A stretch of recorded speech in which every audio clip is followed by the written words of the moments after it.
অযুত দ্বারায় শান্তির বাণী বর্ষিত হোক। আল্লাহুম্মা সাল্লি আলাইহি আল্লাহুম্মা বারিক আলাইহি। সম্মানিত উপস্থিতি, চরিত্র মানুষের জীবনের জন্য অলংকার স্বরূপ। অলংকার দিলে যেমন মানুষের সৌন্দর্য ফুটে ওঠে, পোশাকের মাধ্যমে যেমন মানুষের সৌন্দর্য ফুটে ওঠে, অনুরূপভাবে চরিত্রের মাধ্যমেও মানুষের মানুষত্ব ফুটে ওঠে। এই বিল্ডিং এর মধ্যে আপনারা যদি টাইলস না লাগাইতেন তাহলে কিন্তু কোনো সমস্যা হতো না, কিন্তু এটার যে সৌন্দর্য এটা ফুটে উঠতো না। তো চরিত্রটা মানুষের এই রকম কাজ করে। আলহামদুলিল্লাহ, আমরা আখলাক বা চরিত্র নিয়ে ধারাবাহিকভাবে আলোচনা করতেছি। গত জুমাতে আমরা যে বিষয়টা আলোচনা করেছি সেটা হলো আমানত। আমানতের বিষয়টা অনেক গুরুত্বপূর্ণ। যেমনি ভাবে নিজের জীবনটা হলো আমানত, আল্লাহর পক্ষ থেকে আমানত, অন্যের জীবনটাও আমানত, সম্পদ আল্লাহর দেওয়া একটা আমানত, এবং দায়িত্ব, প্রত্যেক মানুষ যে দায়িত্ব পালন করে এটাও আল্লাহর পক্ষ থেকে আমানত। যে যেই দায়িত্বে আছে সেই দায়িত্ব যথাযথভাবে পালন করা সেটা হলো আমানত। এমনি ভাবে আমানতের অনেক ক্ষেত্র রয়েছে। আমানতগুলি যদি আমরা যথাযথভাবে আদায় করি তাহলে সমাজ সুন্দর হবে, মানুষ সুন্দর থাকবে। আল্লাহ রাব্বুল আলামিন আমাদেরকে আমানতের যথাযথ আদায় করার তৌফিক দান করুক, আমিন। আজকে আমরা একটা বিষয় নিয়ে আলোচনা করব। চরিত্রের অনেক বিষয় রয়েছে। রাসূল সাল্লাল্লাহু আলাইহি সাল্লামের, আমরা জানি যে রাসূল সাল্লাল্লাহু আলাইহি সাল্লামের চরিত্র ছিল সর্বোত্তম চরিত্র, যেটা আল্লাহ কোরআনে বলেছেন, ওয়া ইন্নাকা লা আলা খুলুকিন আযীম। রাসূল সাল্লাল্লাহু আলাইহি সাল্লামকে লক্ষ্য করে আল্লাহ বলছেন যে, হে রাসূল, আমি আপনাকে সর্বোত্তম চরিত্র দান করেছি। রাসূল সাল্লাল্লাহু আলাইহি সাল্লামের চরিত্রের মধ্যে কি কি গুণ ছিল, অনেক বই আছে। তো একটা বই খুবই প্রসিদ্ধ, মক্কার সম্মানিত ইমামগণ সহ মক্কা এবং মদিনা, সৌদি আরবের প্রখ্যাত আলেমগণ রচনা করেছেন, নাযরাতুন নাঈম।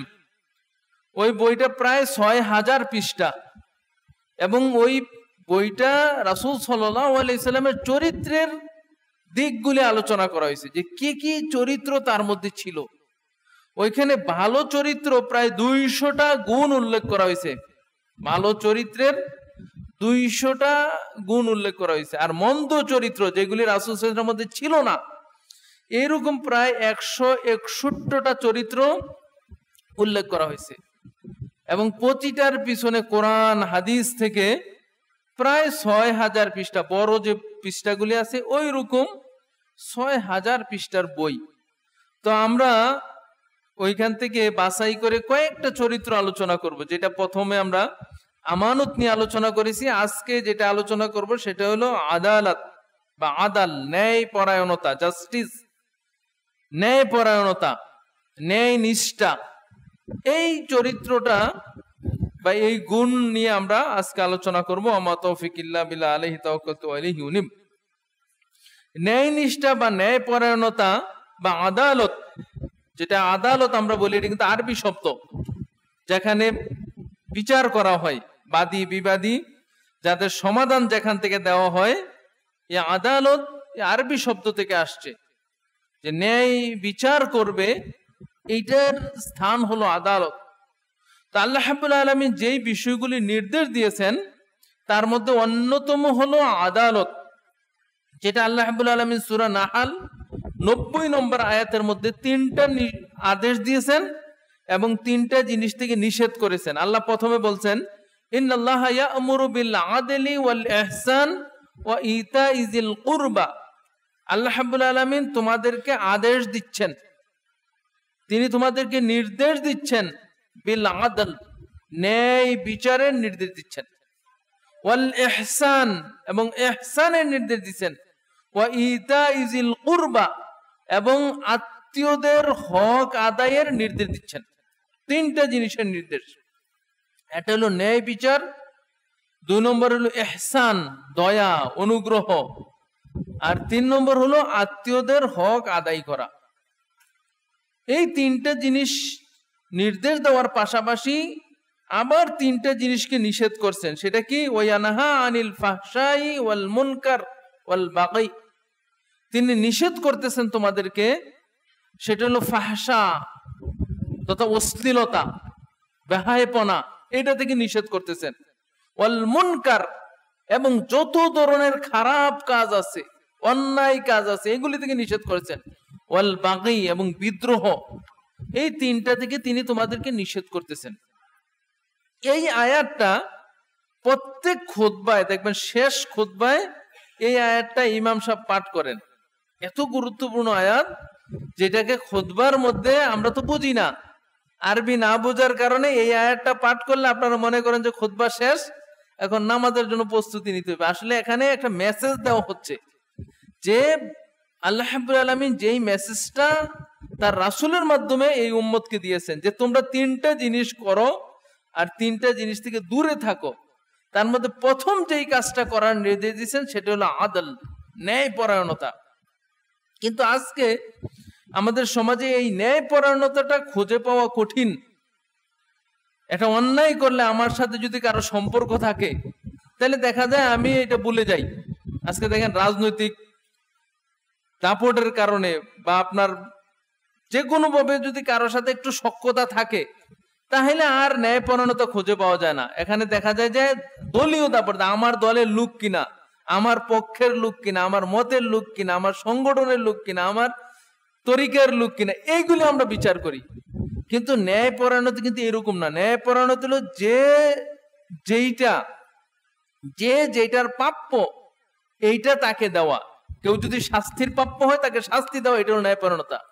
কেউ শাস্তির প্রাপ্য না, তাকে শাস্তি থেকে বাঁচিয়ে দেওয়া, এইটাই হলো ন্যায়পরায়ণতা। এই জন্য ন্যায়পরায়ণতার সংজ্ঞায় কি বলা হয়েছে? আতাউ কুল্লু শাইইন মা ইয়াস্তাহিকুহু, যার যার পাওনা তাকে বুঝিয়ে দেওয়াটা হলো ন্যায়পরায়ণতা। আপনি পিতা হিসাবে সন্তানের প্রাপ্য বুঝিয়ে দিবেন, এটা হলো ন্যায়পরায়ণতা। শ্রমিক হিসাবে আপনি মালিকের পাওনা বুঝিয়ে দিবেন, এটা হলো ন্যায়পরায়ণতা। মালিক হিসাবে শ্রমিককে যথাযথ পাওনা বুঝিয়ে দিবে, এটা হলো ন্যায়পরায়ণতা। একজন ব্যবসায়ী দোকানদার তার ক্রেতাকে যথাযথভাবে সে তার যে সম্পদ যেটা ক্রয় করেছে এটা যথাযথভাবে বুঝিয়ে দেওয়া, এটা হলো ন্যায়পরায়ণতা। এভাবে প্রতিটা ক্ষেত্রে যে যা প্রাপ্য ওইটাই হলো ন্যায়পরায়ণতা। সম্মানিত উপস্থিতি, আমরা ন্যায়পরায়ণতা বলতে শুধু আমরা মনে করি যে বিচার কার্যে ন্যায়পরায়ণতা, এটা তো আছেই। এটার সাথে সাথে জীবনের প্রতিটা ক্ষেত্রে ন্যায়পরায়ণতা অবলম্বন করতে হবে। ন্যায়পরায়ণতার যে সূত্রটা সেটা হলো যে ভালো মন্দ দুইটার দিকেই খেয়াল করতে হবে। একটা লোকের যদি ভালো দিক থাকে এইটাও বলতে হবে, খারাপ দিক থাকলে এইটাও উল্লেখ করতে হবে। যেটা আল্লাহ রাব্বুল আলামিন যখন আহলে কিতাবদের সম্পর্কে তিনি মেসেজ দিচ্ছেন এই উম্মতকে, ইহুদি খ্রিস্টান যাদের অনুসরণ করা নিষেধ করা হয়েছে, তাদের অনুসরণ করতে নিষেধ করা হয়েছে এই উম্মতকে, তাদের সম্পর্কে আল্লাহ বলছেন ওমিন আহলিল কিতাবি মান ইন তা'মানহু বিকিনতারিন ইউআদ্দি ইলাইক। আল্লাহ বলতেছেন যে আহলে কিতাবদের মধ্যে এমন কিছু লোক আছে যাদের কাছে তুমি যদি অঢেল সম্পত্তি রাখো, কিনতার বলা হয়েছে অঢেল সম্পত্তি রাখো, তারা তোমাকে এটা যথাযথভাবে ফেরত দিবে। এটা কিন্তু ভালো গুণ বর্ণনা করতেছেন। তারপরে বলতেছেন ওমিনহুম মান ইন তা'মানহু বিদিনারিন, আর আহলে কিতাবদের মধ্যে এমন কিছু লোক আছে যাদের কাছে যদি তুমি একটা দিনার রাখো, একটা দিনার, তাহলে সেটা ফেরত দিবে না। তাহলে দেখেন আল্লাহ রাব্বুল আলামিন আহলে কিতাবদের বর্ণনা করার প্রসঙ্গে বললেন যে তুমি যদি তাদের কাছে এমন লোক আছে যাদের কাছে অঢেল সম্পত্তি রাখো, সব সম্পত্তি তোমাদেরকে ফেরত দিবে, আমানত রাখলে সেটা ফেরত দিবে। কিন্তু তাদের মধ্যে এমন এমন লোক আছে যাদের কাছে একটা টাকা রাখলে এটাও সে ফেরত দিবে না। ভালো মন্দ দুইটাই বলতেছেন। আবু বকর রাদিয়াল্লাহু তাআলা আনহু তার জীবনে একটা ঘটনা ঘটেছে। আবু দারদা রাদিয়াল্লাহু তাআলা আনহু বলেন যে একদিন আমরা রাসূল সাল্লাল্লাহু আলাইহি ওয়াসাল্লামের সাথে মসজিদে বসেছিলাম। এমন সময় আবু বকর রাদিয়াল্লাহু তাআলা আনহু তার কাপড়টা, পরনের কাপড়টা হাতে ধরে মানে উঁচু করে তিনি রাসূল সাল্লাল্লাহু আলাইহি ওয়াসাল্লামের কাছে আসতেছেন। তখন রাসূল সাল্লাল্লাহু আলাইহি ওয়াসাল্লাম বললেন যে তোমাদের সাথী খুব রাগান্বিত হয়ে আসতেছেন, মানে তার অবস্থা দেখে, তার সিচুয়েশন দেখে রাসূল সাল্লাল্লাহু আলাইহি ওয়াসাল্লাম বুঝলেন যে তিনি রাগান্বিত হয়ে আসতেছেন। এবার আবু বকর রাদিয়াল্লাহু তাআলা আনহু এসে রাসূল সাল্লাল্লাহু আলাইহি ওয়াসাল্লামের সাথে বসলেন, বসে বললেন যে ইয়া রাসূলুল্লাহ, আমার এবং ওমর রাদিয়াল্লাহু তাআলা আনহুর মধ্যে মতবিরোধ হয়েছে, কথা কাটাকাটি হয়েছে, আর আমি তাকে কটু কথা বলে ফেলেছি। বিচার দিচ্ছেন রাসূল সাল্লাল্লাহু আলাইহি ওয়াসাল্লামের কাছে, কার বিরুদ্ধে? ওমর রাদিয়াল্লাহু তাআলার বিরুদ্ধে। তো বলতেছে ইয়া রাসূলুল্লাহ, আমি তাকে কটু কথা বলে ফেলেছি। কটু কথা বলার পরে আমি তার কাছে ক্ষমা চাইছি যে ওমর তুমি আমাকে ক্ষমা করে দাও, কিন্তু ওমর রাদিয়াল্লাহু তাআলা আমাকে ক্ষমা করতে অস্বীকৃতি জানিয়েছেন। এই নালিশ করার জন্য রাসূল সাল্লাল্লাহু আলাইহি ওয়াসাল্লামের কাছে আসছেন। এবার রাসূল সাল্লাল্লাহু আলাইহি ওয়াসাল্লাম তাকে বললেন ইয়াগফিরুল্লাহ লাকা ইয়া আবু বকর, ইয়া আবু বকর, আল্লাহ তোমাকে ক্ষমা করুক। এই কথা রাসূল সাল্লাল্লাহু আলাইহি ওয়াসাল্লাম তিনবার বললেন। ওদিকে ওমর রাদিয়াল্লাহু তাআলা আনহু যে কটু কথা বলল আবু বকর এবং ক্ষমা চাইলো, তিনি তো ক্ষমা করতে অস্বীকৃতি জানাইছেন। তিনি তখন বুঝতে পারলেন যে আমি তো কাজটা ঠিক করি নাই। তিনি তখন রাসূল আবু বকরের বাড়িতে গেলেন, বাড়িতে যেয়ে দেখলেন যে তিনি নাই বাড়িতে। তখন তিনি রাসূল সাল্লাল্লাহু আলাইহি ওয়াসাল্লামের কাছে আসলেন। এবার যখন ওমর রাদিয়াল্লাহু তাআলা আনহু যখন আসতেছেন, আবু বকর রাদিয়াল্লাহু তাআলা আবার রাসূল সাল্লাল্লাহু আলাইহি ওয়াসাল্লামের কাছে গেলেন। রাসূল সাল্লাল্লাহু আলাইহি ওয়াসাল্লামের চেহারা তখন একটু অন্যরকম হয়ে গেল, একটু রাগান্বিত ওমরের প্রতি। তখন আবু বকর রাদিয়াল্লাহু তাআলা রাসূল সাল্লাল্লাহু আলাইহি ওয়াসাল্লামের কাছে গিয়ে বললেন যে ইয়া রাসূলুল্লাহ, আমি প্রথমে দোষ করছি, মানে আমি তাকে কটু কথা আগে বলছি। তখন রাসূল সাল্লাল্লাহু আলাইহি ওয়াসাল্লাম ওমর রাদিয়াল্লাহু তাআলা ইতিমধ্যে আসলেন। আসার পরে এবার রাসূল সাল্লাল্লাহু আলাইহি ওয়াসাল্লাম বললেন ইন্নাল্লাহা বাআসানি ইলাইকুম।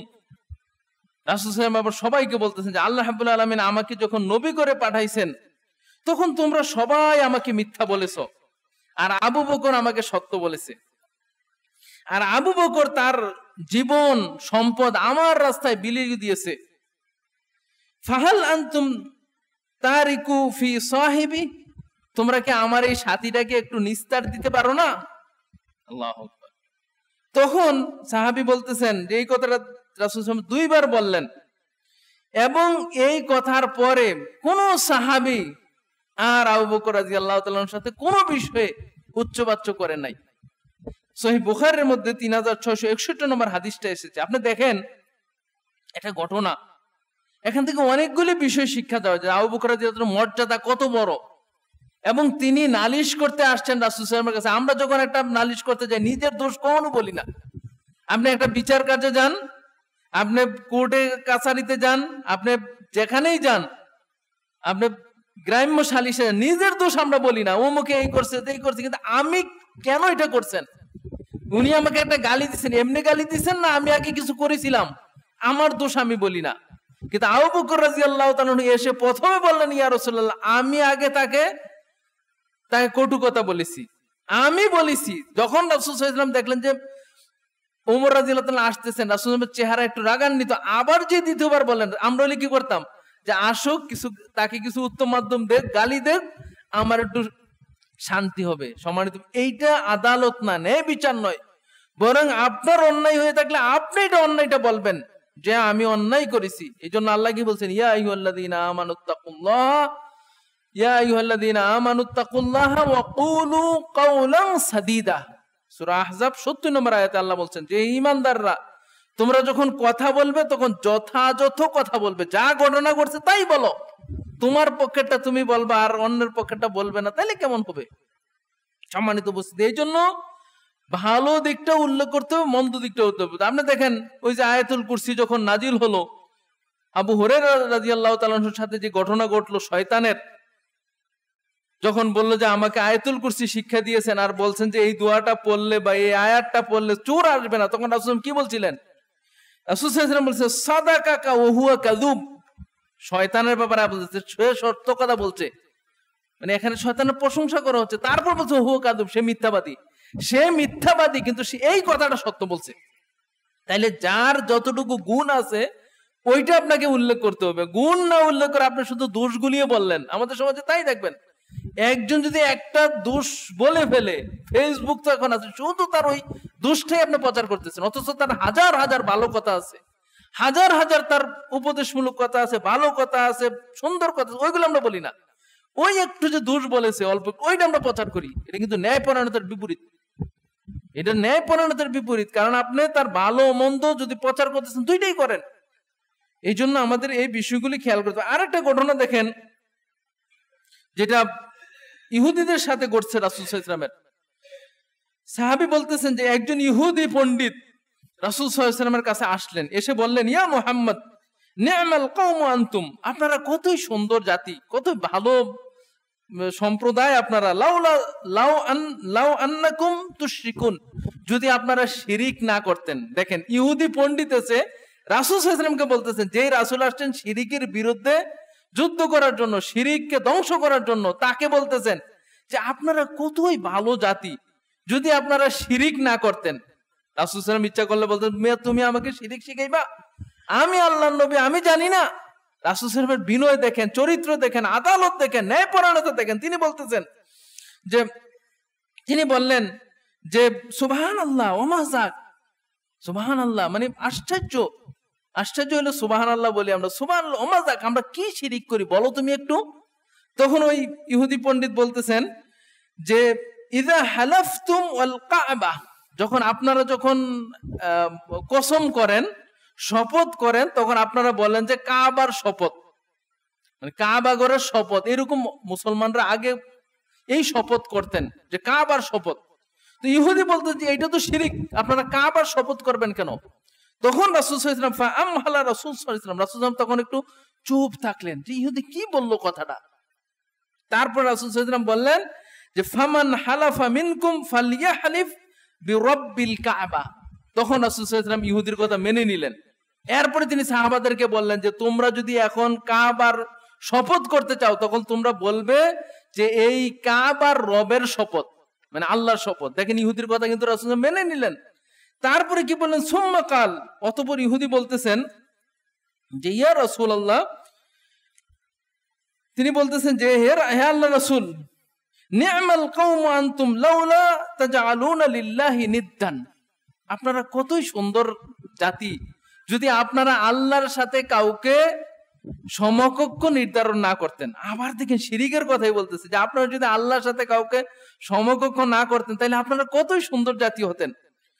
সুবহানাল্লাহ। রাসূল সাল্লাল্লাহু আলাইহি ওয়াসাল্লাম, সুবহানাল্লাহ ফামা তাকুলুন, তুমি কি বলতেছো যে সুবহানাল্লাহ আমরা শিরিক করি, আল্লাহর সাথে সমকক্ষ নির্ধারণ করি আমরা? তখন বললেন যে তাকুলুনা মা শা আল্লাহ ওয়া শা ফুলান, আপনারা তো বলেন যে আল্লাহ যা চায় উমুকে যা চায়, এটা তো আপনারা বলেন। ফাআমহালা রাসূল সাল্লাল্লাহু আলাইহি ওয়াসাল্লাম, রাসূল সাল্লাল্লাহু আলাইহি ওয়াসাল্লাম আবার চুপ হয়ে গেলেন যে ইহুদি কথাটা বলল কি। তখন রাসূল সাল্লাল্লাহু আলাইহি ওয়াসাল্লাম বললেন, ফামান কালা মা শা আল্লাহ ফালিয়াকুল সুম্মা শিতা, তোমাদের কেউ যদি এই কথা বলতে চায় যে আল্লাহ যা চান এবং আপনি যা চান, তাহলে তোমরা বলবে যে আল্লাহ যা চান অতঃপর, অতঃপর আপনি যা চান, অতঃপর শব্দ বলবে, তাহলে আর শিরিক হবে না। তাহলে দেখেন রাসূল সাল্লাল্লাহু আলাইহি ওয়াসাল্লাম যিনি শিরিকের বিরুদ্ধে আন্দোলনের জন্য আসছেন, যিনি শিরিক মূলোৎপাটনের জন্য আল্লাহ তাকে পাঠিয়েছেন, রাসূল সাল্লাল্লাহু আলাইহি ওয়াসাল্লাম একজন ইহুদির কথা শুনে, কোন কথা শুনছে যে আপনারা শিরিক করেন, আপনারা আল্লাহর সাথে শরীক করেন, তাও রাসূল সাল্লাল্লাহু আলাইহি ওয়াসাল্লাম চুপ থাকলেন। দেখলেন যে তার কথাটা আসলে সত্য কিনা। কিন্তু আমরা অনেক সময় দেখা যায় কি যে আমার বিরুদ্ধে কথা বললে এটা মানতে চাই না, কিন্তু সে সত্য বলছে না মিথ্যা বলছে, অভিযোগ কি ঠিক না বেঠিক, এটা আমরা তলিয়ে দেখি না, এটা ন্যায়পরায়ণতার বিপরীত। এই হাদিসটা মুসনাদ আহমদের মধ্যে ২৭,১৩৮ নম্বরে এসেছে। সম্মানিত উপস্থিতি, এই জন্য আদালত হলো ন্যায়পরায়ণতা। এই ন্যায়পরায়ণতা যদি আমাদের মধ্যে থাকে, তাহলে আমরা চরিত্রের একটা উত্তম গুণ এবং এটা একটা মহান গুণ আমাদের মধ্যে অর্জিত হবে। আল্লাহ রাব্বুল আলামিন আমাদেরকে ন্যায়পরায়ণতা অবলম্বন করার তৌফিক দান করুক, আমিন। এই ন্যায়পরায়ণতা জীবনের সকল ক্ষেত্রে, ন্যায়পরায়ণতার আদালতের আমরা সংজ্ঞা কি বলেছি, প্রত্যেকের যথাযথ হক তাকে দিয়ে দেওয়া হলো আদালত। প্রথমে যে যার হক আমাদেরকে দিতে হবে তিনি হলেন মহান আল্লাহ তাআলা। আল্লাহ রাব্বুল আলামিনের হক আল্লাহকে দিয়ে দেওয়া, এটাই হলো ন্যায়পরায়ণতা। আল্লাহ রাব্বুল আলামিনের হক কি? আল্লাহ রাব্বুল আলামিনের হক হলো আনতা আবুদাল্লাহ ওয়া লা তুশরিকু বিহি শাইআ। আল্লাহ রাব্বুল আলামিনের হক হলো যে আল্লাহ রাব্বুল আলামিনের ইবাদত করা এবং তার সাথে কাউকে শরীক না করা। যেটা মুআয ইবনে জাবাল রাদিয়াল্লাহু তাআলা আনহু যখন রাসূল সাল্লাল্লাহু আলাইহি ওয়াসাল্লামের সাথে গাদার উপরে উঠলেন, তখন রাসূল সাল্লাল্লাহু আলাইহি ওয়াসাল্লাম তাকে বলেছিলেন যে তুমি কি জানো যে আল্লাহর হক কি? তখন রাসূল সাল্লাল্লাহু আলাইহি ওয়াসাল্লাম বলেছিলেন যে আল্লাহর হক হলো তার ইবাদত করা এবং তার সাথে কাউকে শরিক না করা। এই যে শিরিক করাটা হলো আল্লাহ রাব্বুল আলামিনের সাথে অন্যায় করা, ন্যায় পরায়ণতা হলো আল্লাহর সাথে শিরিক না করা। শিরিক করাটা হলো আল্লাহর সাথে সবচেয়ে বড় অন্যায়, সবচেয়ে বড় জুলুম। এই জন্য শিরিককে জুলুম বলা হয়েছে, কারণ আল্লাহ রাব্বুল আলামিনের হক হলো একমাত্র তার ইবাদত করা, তার সাথে কাউকে শরিক না করা।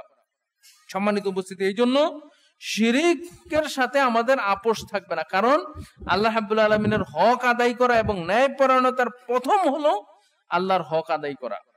2 নম্বরে যে হকটা, সেটা হলো রাসূল সাল্লাল্লাহু আলাইহি সাল্লামের হক। রাসূল সাল্লাল্লাহু আলাইহি সাল্লাম পৃথিবীতে এসেছেন দ্বীন শিখানোর জন্য। আল্লাহ রাব্বুল আলামিনের দ্বীনকে কিভাবে আমরা পালন করব, কিভাবে আমরা এটা প্র্যাকটিস করব, নিজেদের জীবনে এটা কিভাবে আমরা আমল করব, এটা শেখানোর জন্য রাসূল সাল্লাল্লাহু আলাইহি ওয়াসাল্লাম আসছেন। এখন যদি আমরা নিজেরা নিজেদের মতো করে দ্বীন তৈরি করি, নিজেদের মতো ইবাদত তৈরি করি, এই যে সামনে আপনার ঈদ মিলাদুন নবী আসতেছে, রবিউল আউয়াল মাস আসলেই এটা, এখন এটা আমাদের দেখতে হবে যে রাসূল সাল্লাল্লাহু আলাইহি ওয়াসাল্লাম এটা শিক্ষা দিয়েছেন কিনা। আমাদের সমাজে আসলেই বিভিন্ন উৎসবের আয়োজন, বিভিন্ন অনুষ্ঠানের আয়োজন, বিভিন্ন ইবাদত, বিভিন্ন রসম রেওয়াজ, বিভিন্ন তরিকা, বিভিন্ন জিকির, বিভিন্ন দুরুদ, অনেক কিছু আবিষ্কৃত হয়ে গেছে। এখন এইগুলি আমাদেরকে দেখতে হবে যে রাসূল সাল্লাল্লাহু আলাইহি ওয়াসাল্লাম শিক্ষা দিয়েছেন কিনা। যদি শিক্ষা দিয়ে থাকে তাহলে এটা আমল করতে হবে, এটা হলো রাসূলের হক, এটা হলো রাসূল সাল্লাল্লাহু আলাইহি ওয়াসাল্লামের শানে আদালত, ন্যায় পরায়ণতা। আর যদি আপনি এটা না করেন, আপনার নিজের মতো করেন, সুন্দর মনে করে করেন, তাহলে আপনি রাসূল সাল্লাল্লাহু আলাইহি ওয়াসাল্লামের সাথে অন্যায় করলেন, রাসূল সাল্লাল্লাহু আলাইহি ওয়াসাল্লামের হক আপনি আদায় করতে পারলেন না। এই জন্য ইমাম মালিক রাহমাতুল্লাহ আলাইহি তিনি অনেক আগেই বলে গেছেন, মানি বিতাদা বিদআতান ওয়া ইয়ারা আন্না হাসানাতান, তোমাদের কেউ যদি নতুন আবিষ্কৃত কোনো জিনিস করে, নতুন কোনো ইবাদত চালু করে, ওয়া ইয়ারা আন্না হাসানাতান, সে মনে করে যেটা ভালো। আমাদের সমাজে যারা করে এটা তো সবাই বলে যে তো ভালোই কাজ করতেছি, হ্যাঁ, মৃত্যু মা বাবার জন্য একটু খাওয়া দাওয়া করাবো, এটা তো ভালোই কাজ করতেছি, হ্যাঁ, আপনার রাসূলের শানে একটু মিলাদ দেব, দুরুদ পড়ব, তো ভালোই কাজ করতেছি। ইয়ারা আন্না হাসানাতান, ইমাম মালিক রাহমাতুল্লাহ আলাইহি বলছেন যে কাজটা তোমরা করতেছো বিদআত আর বলতেছো যে ভালো কাজ করতেছি, ফাকাদ জামা আন্না মুহাম্মদ কাদ খানাতির রিসালা, সেজন্য ধারণা করে নিল যে মুহাম্মদ সাল্লাল্লাহু আলাইহি সাল্লাম তার রিসালতের খেয়ানত করেছেন, মানে এটা তিনি বলেন নাই। এই ভালো কাজটা ইসলামে ছিল কিন্তু রাসূল সাল্লাল্লাহু আলাইহি ওয়াসাল্লাম বলে যান নাই, সেজন্য এইটা মনে করলো এটা রাসূল সাল্লাল্লাহু আলাইহি ওয়াসাল্লামের সাথে অন্যায়, এটা রাসূল সাল্লাল্লাহু আলাইহি ওয়াসাল্লামের সাথে আপনার ন্যায় বিচার করা হলো না, তার সাথে অন্যায় করা হলো। এই জন্য রাসূল সাল্লাল্লাহু আলাইহি সাল্লামের সাথে আদালত হলো রাসূল সাল্লাল্লাহু আলাইহি সাল্লামের হক যথাযথভাবে আদায় করা, তথা যেভাবে তিনি শরীয়ত রেখে গেছেন ওই শরীয়ত অনুযায়ী আমল করা। 3 নম্বর যে আদালত, ন্যায় পরায়ণতা, সেটা হলো নিজের নফসের সাথে, জীবনের সাথে আপনার নিজের উপরে ন্যায় বিচার করা। নিজের উপরে ন্যায় বিচার করা মানে কি, নিজের উপরে এমন কাজ করবেন না যেটা আপনার জন্য শাস্তি হয়, আল্লাহ যেটা চাপিয়ে দেন না। এই জন্য গত খুতবায় মনে বলেছিলাম যে অধিক ইবাদত করা, যেটা ইসলাম করে দেন নাই, এটাও কিন্তু আপনার উপরে জুলুম। আপনি অধিক ইবাদত করবেন, যেমন সাহাবীদের মধ্যে অনেকে ছিলেন না যে আমি সারা রাত ইবাদত করব, সারাদিন সিয়াম পালন করবো, রাসূল সাল্লাল্লাহু আলাইহি ওয়াসাল্লাম কিন্তু তাদেরকে স্বীকৃতি দেন নাই। কেন দেন নাই? কারণ এটা ইসলাম দেন নাই, এটা আপনার জীবনের জন্য ভালো না। ওই জন্যই তো আল্লাহ রাব্বুল আলামিন এটা নিষেধ করেছেন। এই জন্য যেভাবে নিয়ম করে দিয়েছেন আপনার জীবনের জন্য, ঘুমানো এটাও আপনার জীবনের জন্য, বেঁচে থাকার জন্য এটা জরুরি। খাওয়া দাওয়া করা এটাও আপনার জীবনের জন্য জরুরি। বিয়ে শাদী করা এটাও আপনার জীবনের জন্য জরুরি। সুতরাং এইগুলি করতে হবে। অনেকে যদি মনে করেন যে এইগুলি না করে শুধু ইবাদত করব, তাইলে এটা আপনার উপর আদালত করলেন, আপনি জুলুম করলেন। সম্মানিত উপস্থিতি, এই বিষয়গুলি খেয়াল রাখতে হবে। সাথে সাথে পরিবারের বিষয়, পরিবারের সদস্যদের প্রতি আমরা অনেক সময় দেখা যায় যে পরিবারের দিকে আদালত মানে আমাদের একটা টান থাকে, কিন্তু অন্যায় যদি করে নিয়ম হলো যে অন্যায় করবে তার সাথে আপনি তার প্রাপ্য তাকে দিতে হবে। এটা আপনার পরিবারের সদস্য যদি হয়। যে ঘটনাটা আপনারা সেই বুখারীর মধ্যে আসছে যে আপনারা জানেন যে বনি মাখজুমি গোত্রের একজন মহিলা চুরি করেছিল। রাসূল সাল্লাল্লাহু আলাইহি সাল্লাম তখন যখন মদিনা রাষ্ট্রের প্রেসিডেন্ট, তিনি তখন হুকুম দিয়ে দিলেন যে তার হাত কেটে দেওয়া হোক, চুরি করার দায়ে তার হাত কেটে দেওয়া হোক। তখন উসামা ইবনে যায়েদ রাদিয়াল্লাহু তাআলা আনহু, তিনি রাসূল সাল্লাল্লাহু আলাইহি ওয়াসাল্লামের নাতি ছিলেন, খুব ভালোবাসার পাত্র ছিলেন। সাহাবিগণ তাকে বুঝালো যে তুমি যে তোমার দাদা বা নানাকে বলো যে মহিলার হাতটা না কাটলে হয় না। তখন রাসূল সাল্লাল্লাহু আলাইহি ওয়াসাল্লাম কি বলেছিলেন যে লাউ সারাকাত ফাতেমা ইবনে মুহাম্মদ লা কাতাতু ইয়াদাহা, যদি আমার মেয়ে মুহাম্মদের মেয়ে ফাতেমা যদি চুরি করতো তাইলে আমি তার হাতও কেটে দিতাম। এইটা হলো ন্যায়পরায়ণতা। কিন্তু আজকে আমাদের কি হয় যে আমাদের দেখা যায় নেতার ছেলে আর কোনো কথা নেই, তার দাপটে এলাকায় থাকা যায় না, কে তার বিচার করে আর কে তার ইয়ে করে, মানে দলীয় লোক হাজার হাজার কোটি টাকা মেরে দিচ্ছে, রিপোর্ট হচ্ছে, সংবাদ প্রচার হচ্ছে, কে তার খোঁজ খবর নাই। আমার দলের লোক, কত আপনার অন্যায় চলতেছে আমাদের, কোথায় ন্যায়পরায়ণতা? মানে একটু কোন রকমের সুযোগ থাকলে, একটু যদি লেজুর থাকে, একটু যদি পদ পদবি থাকে, তাহলে আর তার দরে ছোঁয়ার আর পাওয়া যায় না। এখন এগুলি প্রকাশ পাচ্ছে, দেখছেন যখনই সরকার পরিবর্তন হয় তখন এগুলি প্রকাশ পায় যে আগে তারা কি করছে। কিন্তু এইগুলি কোথায় ন্যায়পরায়ণতা? এই জন্য সব ক্ষেত্রেই আমরা দুনিয়াটাকে মনে করেছি এখানেই থাকার বস্তু। এত কোটি টাকা মানুষের লাগে টাকার জন্য, এত টাকা কি মানুষের লাগে? কিন্তু মনে করছে দুনিয়াতে বুক বিলাস, আরাম আয়েশ, জায়গা জমি, ওইটাই মনে করছে দুনিয়া। কিন্তু একবার যদি চিন্তা করতো যে আজকে আমি মরে যেতে পারি, কালকে আমি মরে যেতে পারি, তখন আমার জবাব কি হবে, একটাও চিন্তা নেই।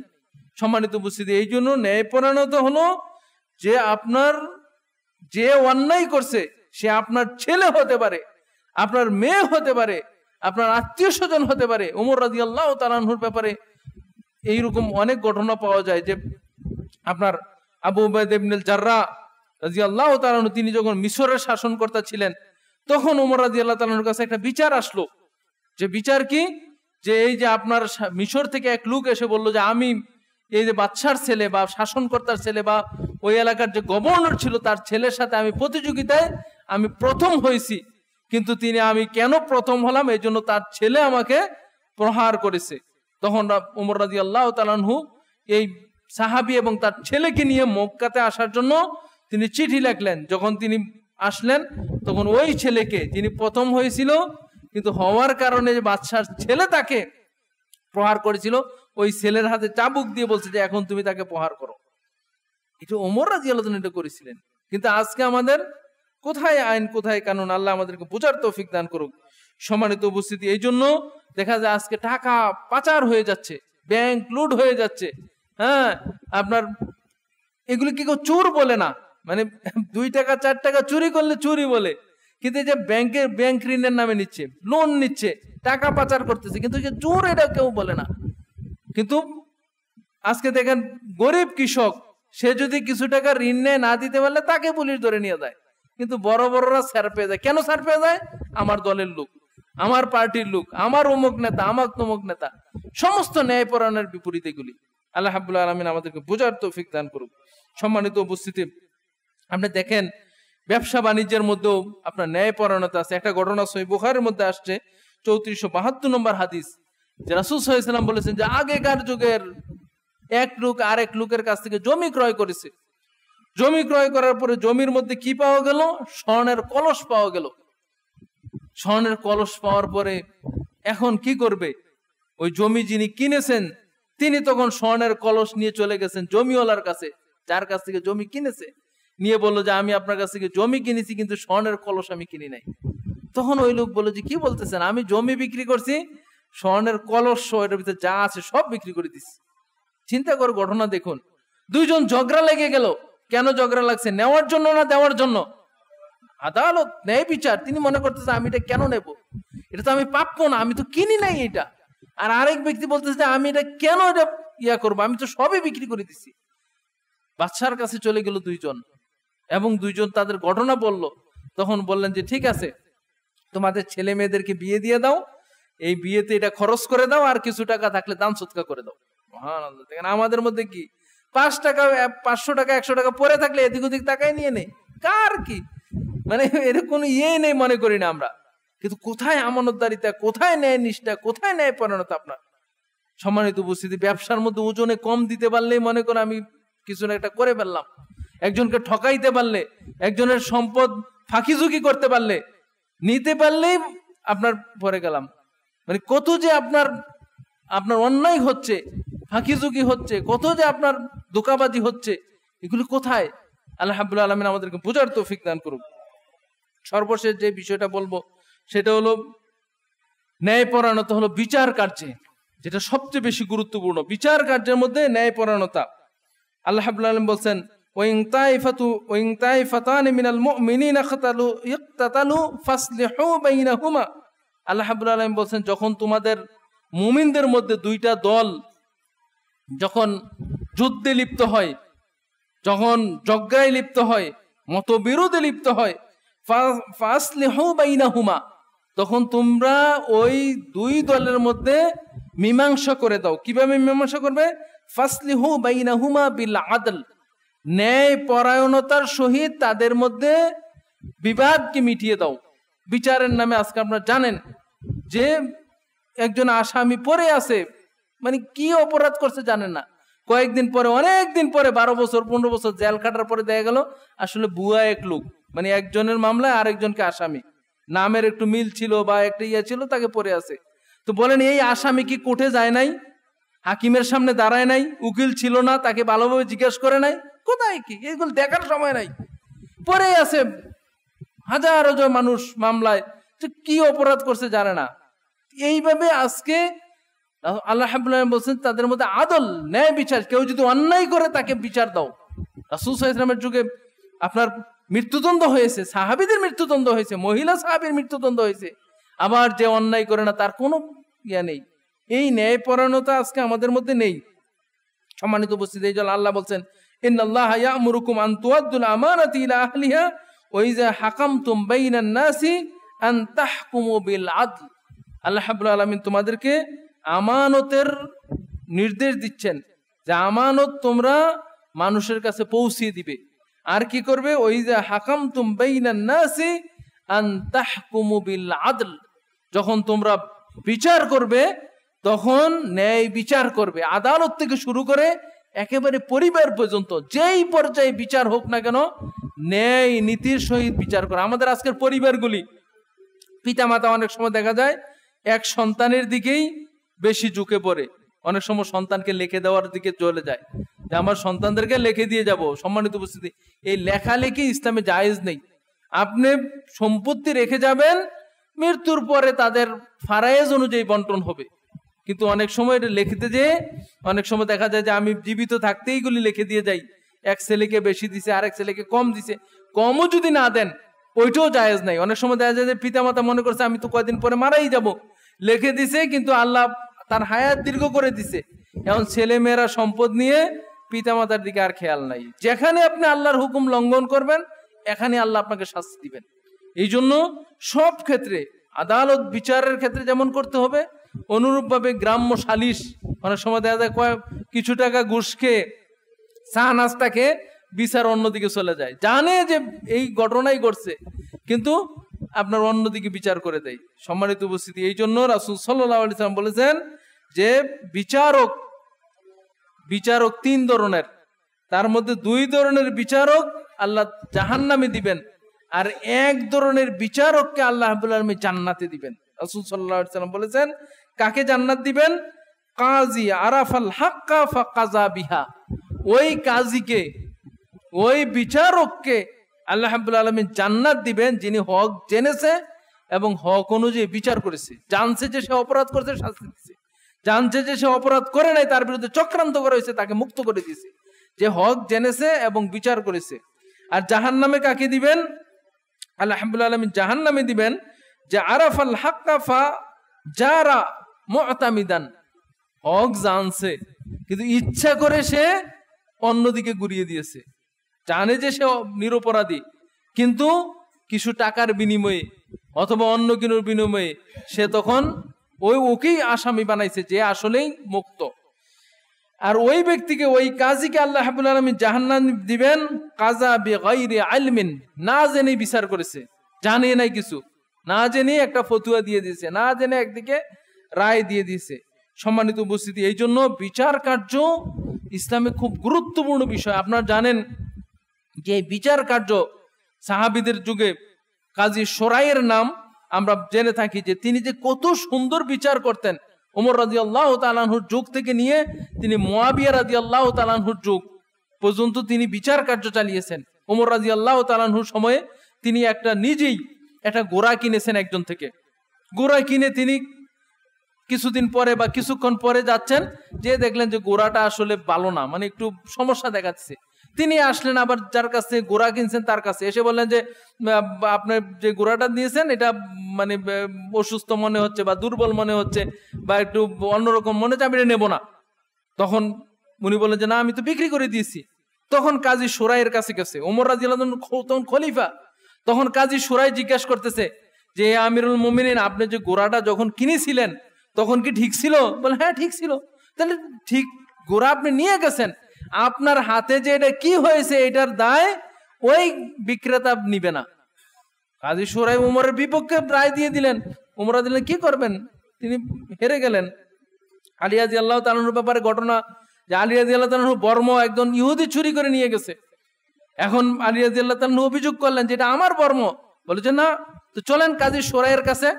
কাজী সুরাই জিজ্ঞাসা করলেন, ইয়ারা আলী আমিরুল মুমিনিন, এটা যে আপনার বর্ম তার কোনো প্রমাণ আছে? বলে যে হ্যাঁ প্রমাণ। কি প্রমাণ? এই যে আমার ছেলে হাসান।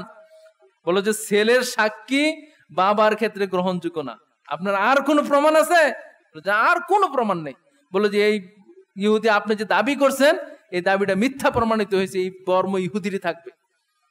আলী রাদিয়াল্লাহু তাআলা বিপক্ষে রায় দিয়ে দিলেন। ইহুদি তখন চিন্তা করলেন এত সুন্দর বিচার, আলী রাদিয়াল্লাহু তাআলা আনহুর খেলাফত কালে তার রাজ্যে আমি বসবাস করি, আমি একটা অমুসলিম এবং তার নিয়োগকৃত বিচারক আমার পক্ষে রায় দিয়ে দিছে। সুবহানাল্লাহ।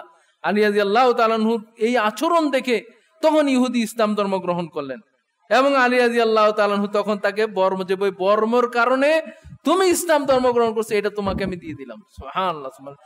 এইরকম ছিল বিচার ব্যবস্থা। এইরকম বিচার ব্যবস্থা শুধু তাই নয়, ওমর রাদিয়াল্লাহু তাআলা আনহু আপনি জানেন যে তার যুগে ঘটনা বর্ণিত হয়েছে, তিনি কাপড় একবারে আসছে সবাইকে সমান দিয়েছেন।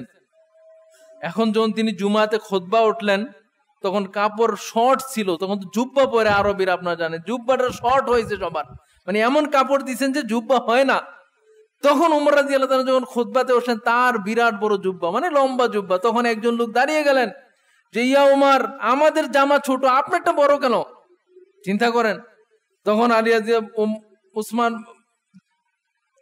ওমর রাদিয়াল্লাহু তাআলা তার ছেলে আব্দুল্লাহর দিকে ইঙ্গিত করলেন। আব্দুল্লাহ দাঁড়িয়ে বললেন যে আমার কাপড়টা আমার আব্বাকে দিয়ে দিয়েছি, আর ওই কাপড় দিয়ে তিনি বড় জুব্বা বানিয়েছেন। সুবহানাল্লাহ। এইটি হলো বিচার, আদালত, ন্যায়পরায়ণতা। কোথায় আজকে এগুলি? আমাদের ব্যক্তি জীবনে যেমন নাই, পরিবারে নাই, সমাজে নাই, আপনার দেশে নাই, কোথাও নাই। ফলে আজকে অশান্তি। সম্মানিত উপস্থিতি, এই জন্য বিচার কার্য আমাদের সুন্দর করতে হবে। এই জন্য আল্লাহ রাসূল সাল্লাল্লাহু আলাইহি ওয়াসাল্লাম কি বলছেন যে কিয়ামতের দিন আল্লাহ রাব্বুল আলামিন 7 ব্যক্তিকে আরশের নিচে স্থান দিবেন। সাবাতুন ইউযিল্লুহুমুল্লাহু ফি যিল্লিহি লা যিল্লা ইল্লা যিল্লুহু। 7 ব্যক্তিকে স্থান দিবেন যেই দিন তার ছায়া ছাড়া আর কোনো ছায়া থাকবে না। রোদের মধ্যে মানুষ গরমাক্ত হয়ে যাবে, গরমে গামে মানুষ সাঁতার কাটবে, কেউ হাঁটুপানি হয়ে যাবে। ওই দিন আল্লাহ রাব্বুল আলামিন স্থান দিবেন, তার মধ্যে প্রথম ব্যক্তি রাসূল বলেন না কিন্তু সালাত আদায়কারী, সিয়াম পালনকারী, হজকারী, যাকাত দানকারী, এগুলো কিছুই বলেন না। প্রথম কি বলছেন? ইমামুন আদিলুন, ন্যায় পরায়ণকারী বাদশা, শাসক, যিনি আদেল, ন্যায় পরায়ণ বাদশা। কোনো দলীয় দেখে না, কোনো মুখ দেখে না, আত্মীয় দেখে না, পরিবার দেখে না, ন্যায়, যার কাছে ন্যায় আছে তার পক্ষে তিনি সাক্ষ্য দিবেন, তার পক্ষে তিনি বিচার করবেন। যিনি এই কাজটা করতে পারবেন, কিয়ামতের দিন আল্লাহ রাব্বুল আলামিন তাকে আরশের নিচে স্থান দিবেন। সুবহানাল্লাহ সুবহানাল্লাহ। সম্মানিত উপস্থিতি, এই জন্য আমাদের সার্বিক জীবনে ন্যায়পরায়ণতা অবলম্বন করা অতীব জরুরি বিষয়, অতীব জরুরি বিষয়। কিন্তু আমাদের এগুলি আজকে চরিত্র খুঁজে পাওয়া কঠিন। ন্যায়পরায়ণতা, আপনার সত্যবাদিতা, আমানতদারিতা, এই চরিত্রগুলো উঠে গেছে আজ আমাদের। অথচ এই চরিত্র দেখেই, রাসূল সাল্লাল্লাহু আলাইহি সাল্লামের চরিত্র দেখেই মানুষ ইসলাম ধর্ম করেছে। নবীগণ আসছেন, তারা যে নবী হওয়ার জন্য একটা প্রমাণ ছিল কি, যে তাদের চরিত্র। নবীগণ এসে কিন্তু আপনার মানে ডাক ডোল পিটে তারা বলা লাগে নাই যে তারা যে নবী, বরং তারা দাওয়াত দিয়েছেন এবং মানুষ চরিত্র দেখে বুঝতে পেরেছে। যখন রাসূল সাল্লাল্লাহু আলাইহি ওয়াসাল্লাম যখন দাওয়াত দিলেন, আবু সুফিয়ান তখনও ইসলাম ধর্ম গ্রহণ করেন নাই। তিনি তখন বাইতুল মুকাদ্দাস হিরাক্লিয়াসের বাদশার কাছে গেছেন, আর রাসূল সাল্লাল্লাহু আলাইহি ওয়াসাল্লাম তখন চিঠি লিখতেছেন। যখন চিঠি পৌঁছলো হিরাক্লিয়াসের কাছে, তখন তাদেরকে ডাকলেন যে মক্কার কে লোক আছে, মদিনার কে আছে। তখন আবু সুফিয়ানকে নেওয়া হলো এবং আবু সুফিয়ান রাসূল সাল্লাল্লাহু আলাইহি ওয়াসাল্লামের ব্যাপারে যা জিজ্ঞেস করলেন যে তিনি কি তোমাদের সাথে গাদ্দারি করে, না তিনি কি মিথ্যাবাদী বলছে না। আবু সুফিয়ান বলে যে আমি তখনও মুসলিম হই নাই, আমার চাওয়া ছিল যে মুহাম্মদ সাল্লাল্লাহু আলাইহি ওয়াসাল্লামকে কিভাবে ডুবাবো, কিভাবে তাকে অপমানিত করব, কিন্তু আমি মিথ্যা বলতে পারি নাই।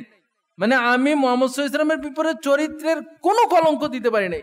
শুধু একটা কথা বলেছিলাম যে আমাদের মধ্যে এবং তার মধ্যে একটা চুক্তি আছে, জানি না এটা তিনি রক্ষা করবেন কি রক্ষা করবেন না। মানে ভবিষ্যৎ ব্যাপারে বলছি, কিন্তু অতীতের ব্যাপারে রাসূল সাল্লাল্লাহু আলাইহি ওয়াসাল্লামের চরিত্রে কোনো খারাপ দিক ছিল এটা ইহুদি খ্রিস্টানরাও বলতে পারে নাই, কারণ এই চরিত্র ছিল তারা। এবং রাসূল সাল্লাল্লাহু আলাইহি ওয়াসাল্লামের চরিত্রের গুণে জানেন মুসলিম দলে দলে মুসলিম হয়েছিল, শুধু রাসূল সাল্লাল্লাহু আলাইহি ওয়াসাল্লাম নয়, যারাই ইসলাম প্রচার করেছে দলে দলে তাদের চরিত্রে মুগ্ধ হয়েই ইসলাম ধর্ম করছে। তরবারির জোরে কখনো ইসলাম প্রতিষ্ঠিত হয় নাই, প্রচার হয় নাই, মানুষ ভয়ে কখনো ইসলাম ধর্ম গ্রহণ করে নাই।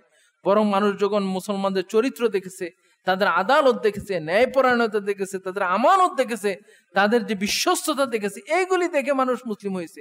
কিন্তু আজকে আমরা আমাদের মধ্যে কি মুসলিম কি হিন্দু কিছুই বোঝা যায় না, মানে কিছুই বোঝা যায় না যে আপনি মুসলিম, আপনার যে আমানত থাকা দরকার, ন্যায়পরায়ণতা থাকা দরকার, আপনার বিশ্বস্ততা থাকা দরকার, এইগুলি আমাদের চরিত্র থেকে উঠেই গেছে অনেক আগে। সম্মানিত উপস্থিতি, এই জন্য রাসূল সাল্লাল্লাহু আলাইহি ওয়াসাল্লামের উম্মত হিসাবে আমাদেরকে এই গুণগুলি যথাযথভাবে অর্জন করতে হবে। এই গুণগুলি আমাদের চরিত্রে নিয়ে আসতে হবে, যা আমাদের মধ্যে যে স্বজন প্রীতি, আমাদের মধ্যে যে দলীয় প্রীতি, এইগুলিকে উঠিয়ে ফেলতে হবে, ন্যায় পথে চলতে হবে। যিনি অন্যায় করছে তাকে অন্যায় শাস্তি দিতে হবে, যিনি অন্যায় করেন নাই তিনি শাস্তি পাওয়ার যোগ্য নয়, তাকে পুরস্কৃত করতে হবে, তাকে শাস্তি থেকে মুক্তি দিতে হবে। আল্লাহ রাব্বুল আলামিন আমাদেরকে বোঝার এবং আমল করার তৌফিক দান করুক। হাযা ওয়া সাল্লাল্লাহু আলা নবিয়িনা মুহাম্মদ ওয়া আলা আলিহি ওয়া আসহাবিহি আজমাইন। আল্লাহুম্মা সাল্লি আলাইহি আল্লাহুম্মা বারিক আলাইহি।